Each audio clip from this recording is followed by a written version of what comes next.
Diary of Jeremy Hartwood. September 27th, 1924. I have decided to keep this diary. Too many inexplicable events have taken place recently. Never have dreams so haunted my every waking moment. Perhaps my romantic mind was too dull, and has only now woken up to these new paths and visions. Some, seeing my recent paintings, may question my sanity. I can only ask them, what is sanity? Where does madness begin? September 28th, 1924. The night is pitch black. I am again drenched in sweat. I was wandering in the dunes, among giant standing stones. They were arranged in a circle, and the wind whistled about them. I plunged my hand into the soil and felt that repulsive thing which was trying to catch me. It seized me. I struggled to break free of its loathsome embrace and managed to tear my hand away. It was covered in sticky substance.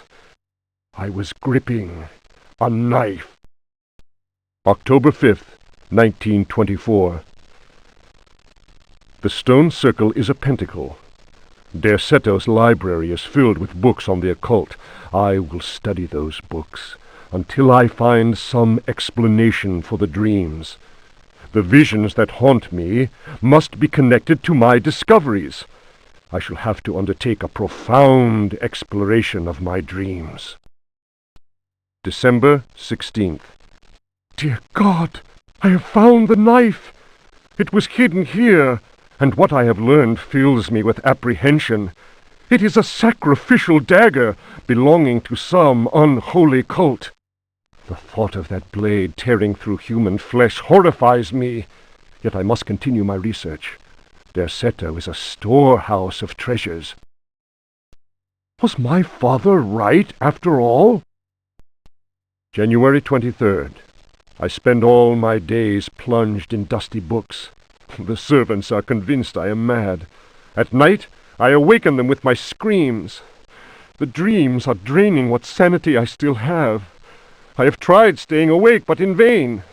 My visions have changed. No doubt the influence of my father's research. February 7th, 1925. The Dark Man, that is what I call him, has revealed his true face to me. He appeared, as usual, near the fireplace, but this time he approached me. His terrible smile will haunt me to my dying day. His breath was ice, and his burning eyes froze me. I could not move. I know, as surely as I have ever known anything, that the face I saw, the face that has turned my nights into hellish torture, is the mask of death. March 10th. My exhaustion is beyond description. The endless reading burns my eyes. It seems that pirates frequented the area. Dr. Herbert insists I keep to my bed. I have moved to another bedroom and sleep much better now. The Dark Man has not gone, however. I know it. He will wait for as long as he must. Unless I, Jeremy Hartwood, can find a way to send him back to whatever hell he comes from. March 11th. My poor knowledge of Greek and Latin is a serious handicap to my reading. I have, nevertheless, made a great step forward. I drew the symbol on the floor. He can no longer go there. I want him to understand that I can do the same thing in my bedroom. I can imagine his rage and frustration. Only last night he found his way back into my dreams. March 13th. The translation will seriously dent what money I have left. I cannot paint. My pictures are clearly the work of a lunatic. The collector Thornhill's embarrassed smile was proof of that. March 29th. He has come back. He found the door to my dreams. I am too weary to attempt any defense. I have no strength left to fight, and he knows it. He considers me dead already. Could I possibly? March 30th. How ironic!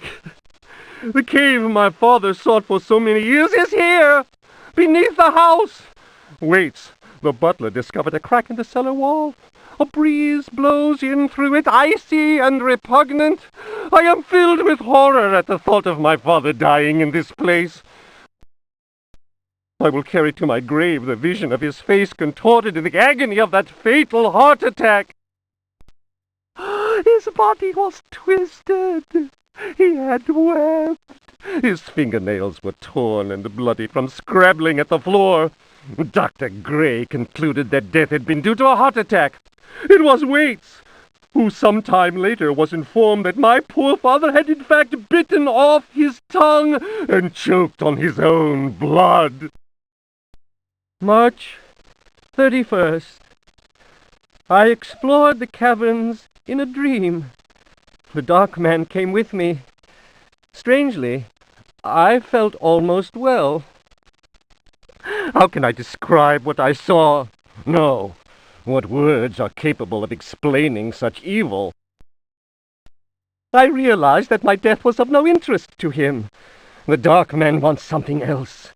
He seeks a body. His avid servants are now free. I am the cause. It is almost funny. A curse is on Derceto. From the foundations to the very rooftop, I can no longer struggle, let alone eradicate the evil that grips the house. The end is very near, I can feel it. I have taken the decision to... May he who finds this diary pray for my soul.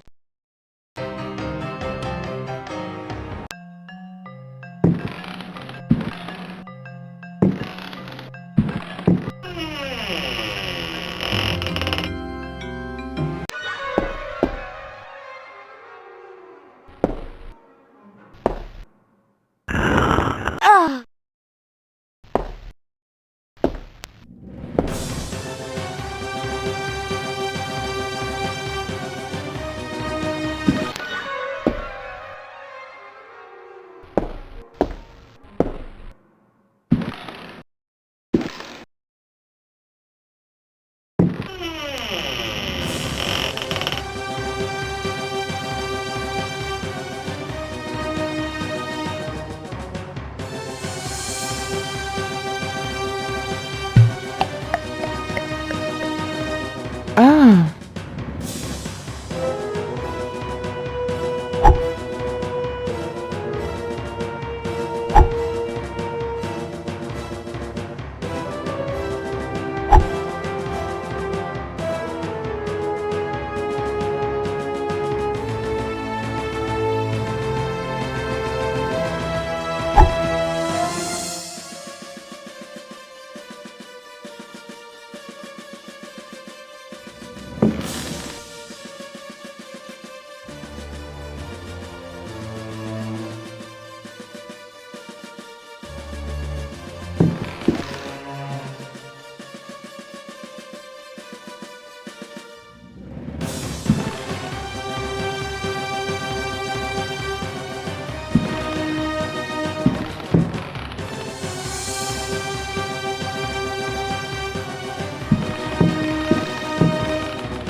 The Creatures of Night by Hubertus the Bald. Translated from Latin by his brother in prayer, Fratre Johann Marcus. Of monstrosity. You who read me know that night engenders monsters, and that night creatures exist. The accursed book of Abdul al-Hazred is clear on this matter. That is not dead which can eternal lie. Unhappy he who knows that book. Unhappy he whose eyes alight upon that foulest of texts. Unhappy he who implores the standing stones, for he will free the powers of darkness. Of the pit. Stagnant waters are like the memory of men. Beneath the surface calm, clawed beasts await, and are known to initiates as the deep ones. Awaiting his prey, the deep one seizes him and drags him down to the abyss, where Dagon, the cruel god, swims and reveres him whose name may not be pronounced. Of libraries. Unhappy he who frees the prowler. Unhappy he who meets the prowler erring among the books. He generates the vagabond that comes from other spheres. He believes the vagabond does not exist. He will feel the embrace of death, for in the eyes of the vagabond, books are no more than dreams, stone no more than wind. The vagabond knows how to take the breath of the reckless. Of strife. He who speaks does not know, and believes he is able to kill the creatures of the night. Folly. Evil is conjured up by science and secrecy.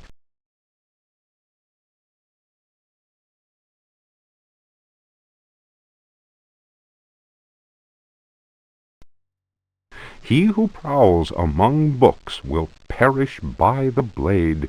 He who flies in the dark caverns will scream in fear. He who swims in the depths will evaporate. But he who believes he knows nothing. He who knows says nothing. Of death. There are domains more terrible than death. That is not dead which can eternal lie. Each creature is conjured up and is not dead, but returns to the origins. A monster, a science.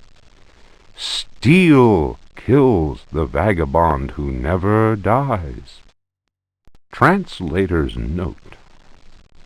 Here ends the manuscript of Hubertus, who died in the library of the convent of Teruel in the year of our Lord 1666. Requiescat in pace.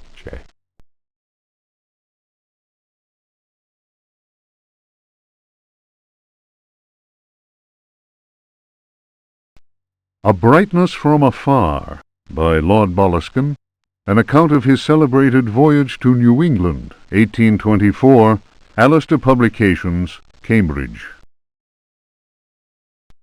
Following a splendid journey, the sunny harbour came into sight.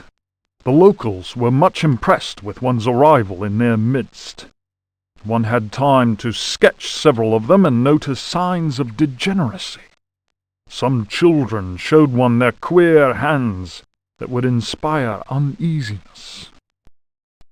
Upon the promise of a few coins, a child has undertaken to reveal to one a most prodigious phenomenon of a natural order. One admits to being skeptical as to the prodigiousness of the marvel, whatever it may be. Indeed, one suspects it to be little more than an evening stroll to some charming wooden hut situated in the forest hereabouts.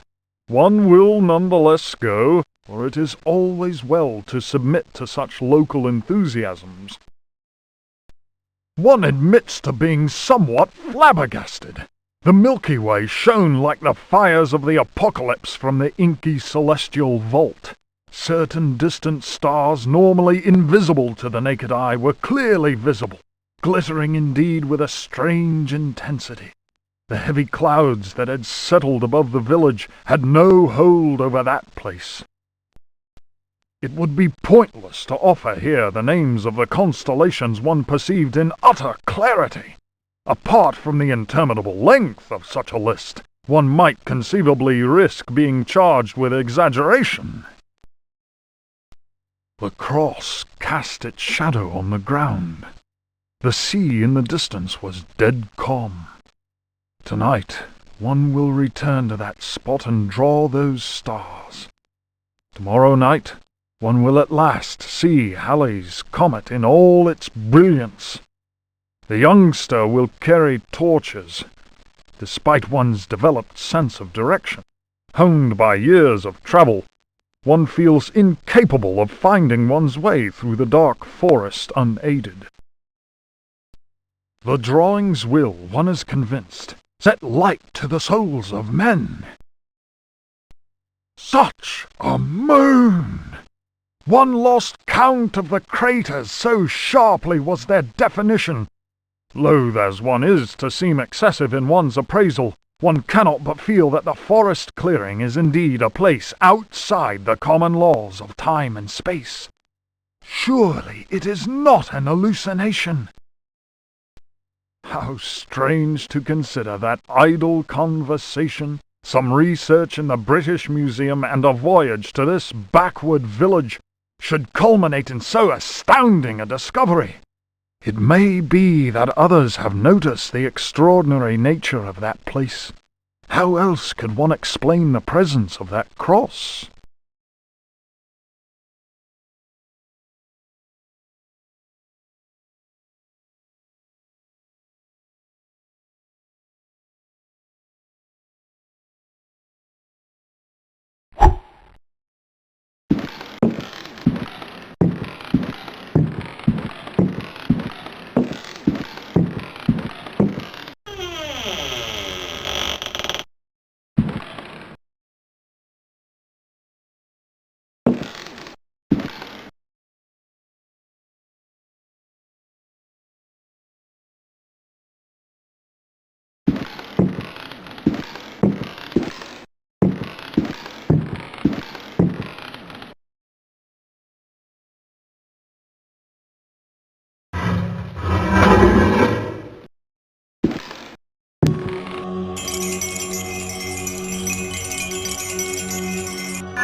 The Sacrificial Dagger, Otto Stern, Lumina Books. The importance placed on ritual sacrifice is constant in religious cult practice. Propitiating the gods is a theme common to many religions. The Old Testament affords many examples. Primitive polytheistic belief systems integrate sacrifice in their rituals as part of the recurrent process of reaffirmation and, naturally enough, group cohesion. The members of their social and religious community come together in an act of purification and atonement. It would be erroneous to imagine the act of human sacrifice linking priest, offering, and God, C.F. Manzetti, Stone Cults, as anything less than a vital focusing of the group's faith. The act also ensures the continuing appeasement of the god, but only if practiced by a recognized officiating priest using the appropriate instrument. Studies made concerning primitive religious groups bear witness to the central role of sacrifice in living ritual.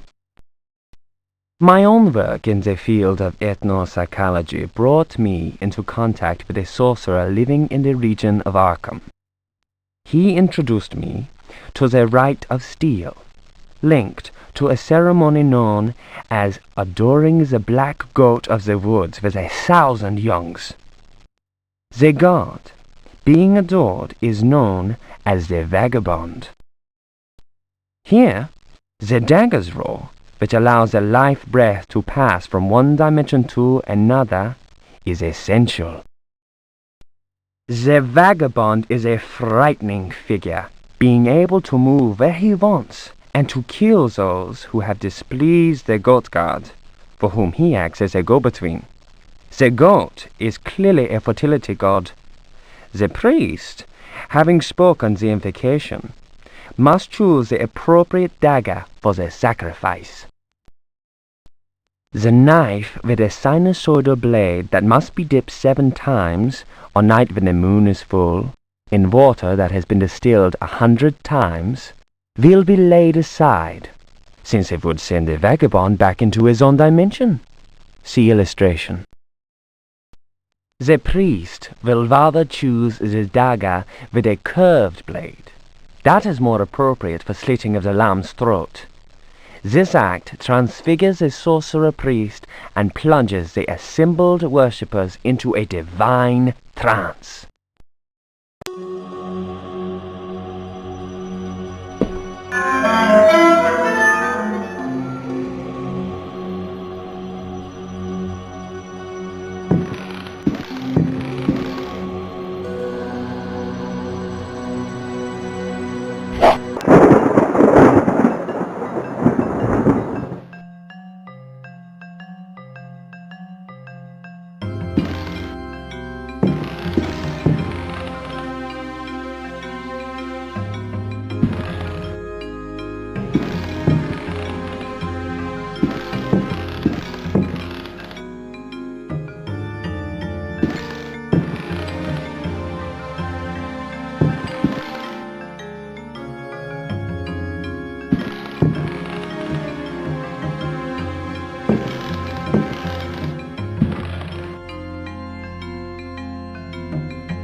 The Book of Yael, Signs of Stone, Eucharistic Rituals of Forbidden Cults. Texts collated by Monsignor Vacher, legate in the Curia of the Vatican. Numerous devilish cults speak of monstrous creatures called the Old Ones. These supernatural beings are believed to be possessed of powers equivalent to those of the gods of antique religions. Adepts of such cults refer to forbidden literature in order to cause these frightful entities to appear before them. What serious student of folk myths has not come across the names of Cthulhu and Shub-Niggurath? It must be said that these creatures wield tremendous power and are difficult to control once they have been unleashed into the world. Those who serve He who goes in shadows protect themselves with signs of stone carved into the walls of houses or engraved on various objects. For those misguided servants of evil, the best protection appears to be that afforded by the sign of the most ancient gods, engraved in Manar stone, a heavy material said to be disagreeable to the touch. The sinful practices of those who fall into such errors can only lead to the darkest of despair, and are a mortal danger to the soul. Such monsters as those invoked by these foolhardy individuals are engendered when reason drops its guard. Man is easily tempted into perversion. It is why we must forever remain alert and renounce Satan with each breath we take. His ways are infinite in number.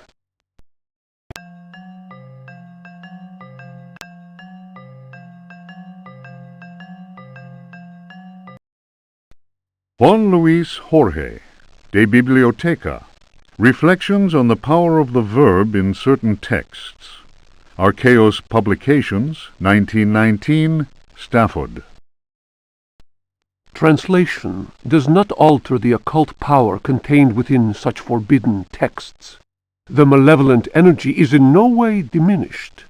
The spell must be cast aloud and clearly, in certain languages or little-known dialects. Maglafar Fathang. The reader will understand that, in the light of these revelations, I would be foolhardy to continue quoting from the text I have before me. If spoken aloud in its entirety, it would surely awaken powerful and malignant forces. I will go further and say that simple reading of some of the more technical passages describing specific practices is in itself a perilous exercise. The ill-prepared reader can easily fall prey to attacks of demented hysteria, not unlike those described in cases of individuals said to be possessed by evil spirits. I recommend the study made by Zempf, Urbain, Grandier, and Loudon, and the reports made by the Reverend Richard Price concerning a number of astonishing, to say the least, exorcisms carried out in a parish near Providence. Given what I have written, we must be grateful to the librarians of the British Museum, who have never allowed consultation of the work of Al-Azif's startling work, the infamous Necronomicon. Copies of that work do exist, in spite of the zeal of book-burning inquisitors. For proof, we need look no further than the British Museum, of course, and the sealed archives of the Miskatonic University in Arkham. Other examples of books whose evil can be unleashed by any thoughtless reader are von Jutz's Von Unersprechlichen Kulten and the abominable De Vermis Mysteries by Ludwig Prien, whose sordid death should be a lesson to all those tempted by a study of the occult.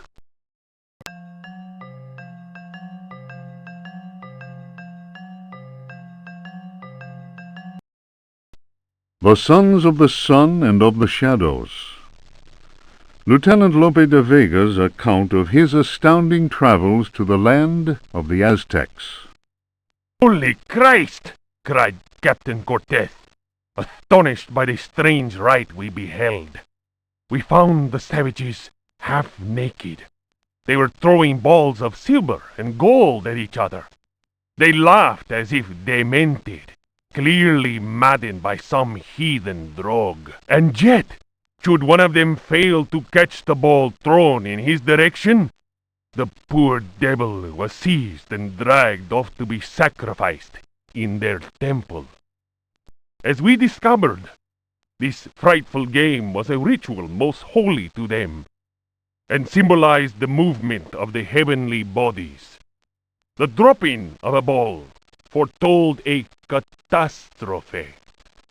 That is what the Aztecs believed, in their godless ignorance. Their countless deities could only be appeased through endless human sacrifices. The victim's heart, which was still beating, lay in the hand of the murderous priest. The interior of the temple was surprisingly cool. The weight of our armor, our exhaustion, even the burden of our suffering, they were all banished by a sense of awe that the crudely magnificent altar instilled. In the tomb-like silence, a deep voice chanted an incantation. The majestic statue of the water goddess, Chalchihuitlicue, seemed to throb with vitality. This massive stone, draped in a golden cloak and studded with precious stones, was coming to life before our very eyes. Horror of horrors! The granite eyes of the statue, empty of life only moments before, were now injected with blood. We staggered back in amazement. Dom Jose was taken by a fit of convulsions. He tried to raise up his crucifix, as if to ward off an attack by demons. The heathen priest laughed cruelly. The statue's mouth cracked open in a deathly grin, bearing teeth sharpened to dagger points. Captain Cortez cried, "Attack!" But it was no use. We were glued to the spot. First, we were unable to move. Our armor seemed to be bolted to the temple floor. Our legs weakened, and we collapsed in a thunder of steel. Only Cortez had the presence of mind to unsheath his dagger. He hurled it at the cackling priest. 4 inches of the finest Toledo steel buried itself in the heathen's face. His blood spurted, splashing the now lifeless idol. We picked ourselves up with difficulty. Never will I forget that terrible moment. My companions, naturally enough, told tales of devilish enchantments cast upon our armor. Whatever the truth of that, I could not deny that the supreme god of the fourth universe had treated us as mere playthings. I am convinced that a terrible energy is yet contained within that heathen statue. A power strong enough to change a proud conquistador into a helpless puppet. Drawing of Chalchihuitlicue by Dom Jose de la Sierra, done before the destruction of the Aztec temple of Tenochtitlan.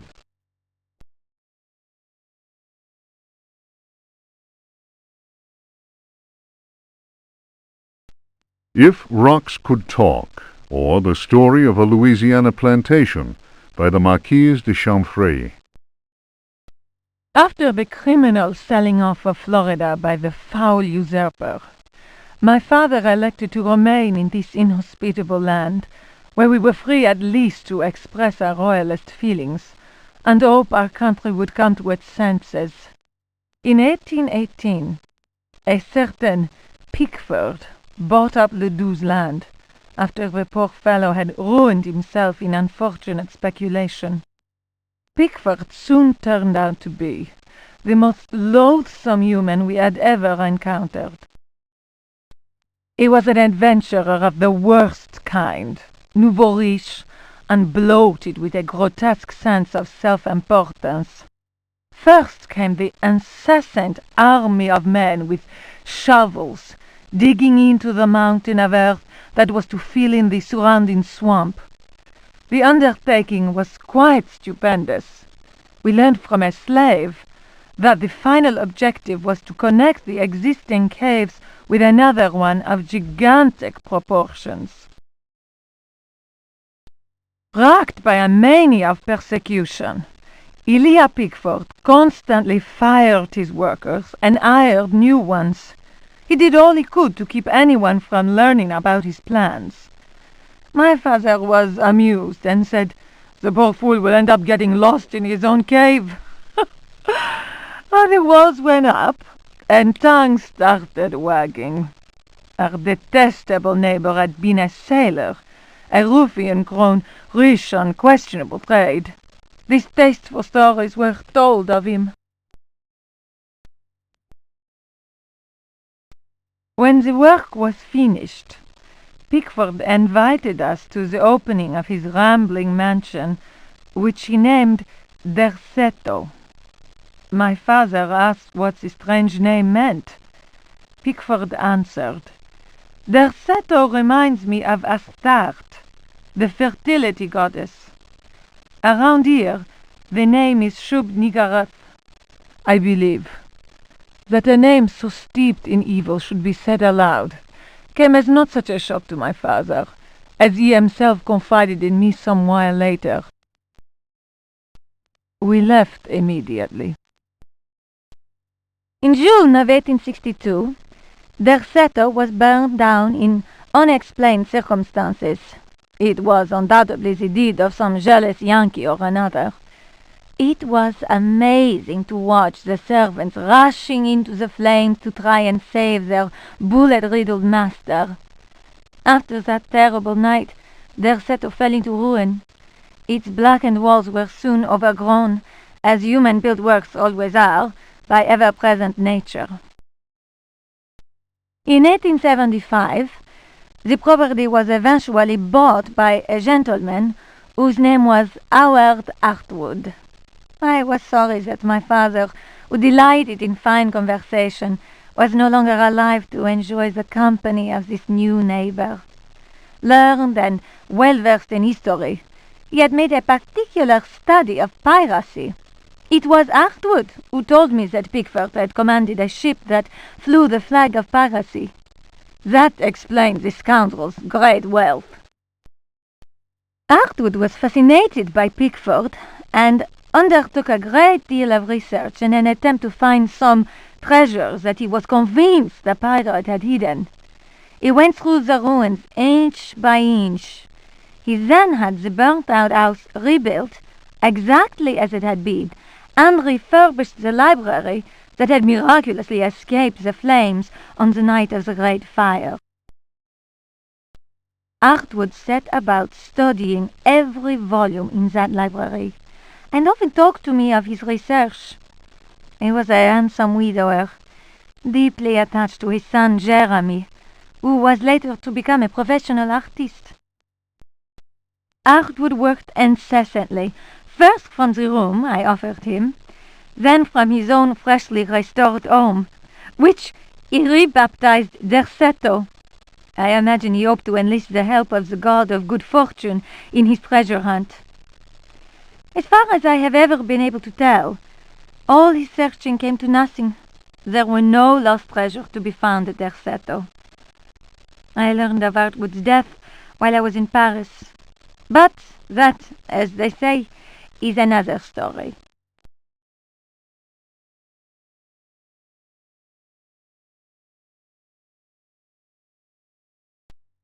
Unfinished chapter of Terra Incognita by Jacob van Ostade. A hitherto unpublished fragment of the manuscript unearthed following indications furnished in the Vatican Library's Expurgatory Index. In those icy and unwelcoming lands, the rites of wizards and healers are deeply rooted in ancient legend. Mysterious and cruel beings are thought to have ruled over the Arctic plains in times past. A cursed city, enclosed by massive walls, is believed to stand to this day. It contains fabulous treasures and is inhabited by the degenerate descendants of those who instilled centuries of terror in the hearts of the people. These people, naturally placid, are seized with rage and horror at the very mention of the prisoners of the ice. Were these dreadful captives to be freed from their frozen cells, they would reap a horrifying tribute of human flesh. These blood-curdling beings may be invoked by certain ritual words.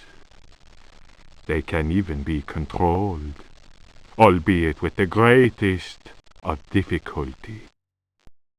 I admit to being impressed by these tales, repeated to me on many occasions and in a number of different places during my travels in the region. I have also seen troubling cult objects, sculpted in a material unknown to me. Another remarkable fact is that local Eskimos experience great distaste in pronouncing certain words, and invariably avoid saying them. Here is a living example of the power that words contain. As it is said in the Bible, "In the beginning was the Word."